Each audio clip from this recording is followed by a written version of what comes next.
What's up guys, it's Corey from SuperKamiGuru9000 and here it is, my review of Bleach, Chapter 507. The contest of who has the biggest dick continues in this week's chapter when we get to see that Yamamoto is just continuing to show off his insanely badass bankai, the Zanka no Tachi. What's cool about this chapter is that Yamamoto is going on a full-on offensive while he's using his Zanka no Tachi, and this thing is so powerful and generates so much heat that everything in Soul Society is literally starting to dry up. People's throats are drying up.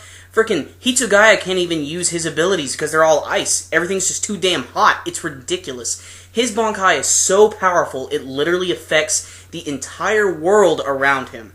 That's pretty awesome. We've never really seen him fight with his sword too often, and now that he's using his bankai, it's interesting to see that he's using it in this manner. And even Juhabak is like, why the hell is he doing this? What's going on?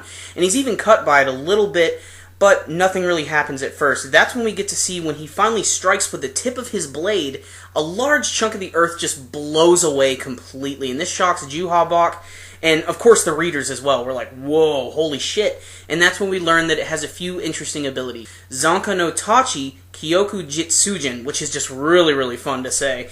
Zanka no Tachi Kyoku Jitsujin East! And that's the East ability, where he basically concentrates all of the flame into one point on the sword, this being the tip and the edge, and whatever it touches will just completely blow it away and eradicate it. It's fucking metal, man. When Juhabak learns this, he's like, it don't matter, so I just have to dodge your blade and I can hit you, no big deal. And he's getting ready to attack him, and then all of a sudden, his sword just fucking gets cut in half.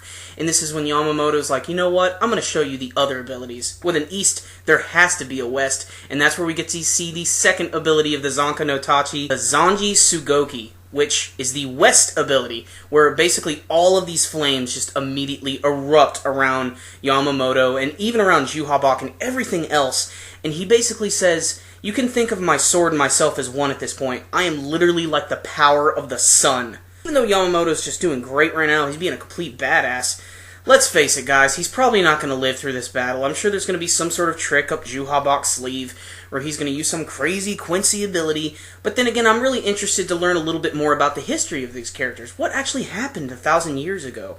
What is it that started this whole feud, and could this possibly be why the Quincy and the Shinigami actually don't gel that well? I can't wait to see this stuff, but at the same time, I'm also getting some badass action, so I can't really complain. So, I loved this chapter. I've been loving the, last couple months of Bleach. This has just been on point. So if they keep this up, it's going to be great. But this chapter right here, it embodied everything I love about Yamamoto. This was a really, really solid chapter, so I'm going to drop an 8 out of 10 on this bad boy. It wasn't exactly perfect. It was more of just Yamamoto just sort of saying, hey, look how badass I am. But you gotta admit, it was pretty badass, wasn't it? So, as a Bleach fan, I really enjoyed it. The art was cool. Juhabak is a really interesting villain, and still we know nothing about the guy, so I think that's kind of cool. And Yamamoto, God, he's like Master Roshi, except that he can actually talk the talk. Really enjoyed this chapter, but how did you feel about the Zanka no Tachi's East and West abilities? You can let me know with your comments below, and give me some of your predictions about what you think might be happening in this coming arc. And remember guys, as always, if you like this video, make sure and give it a thumbs up. That concludes this review today. SuperKamiGuru9000. Out.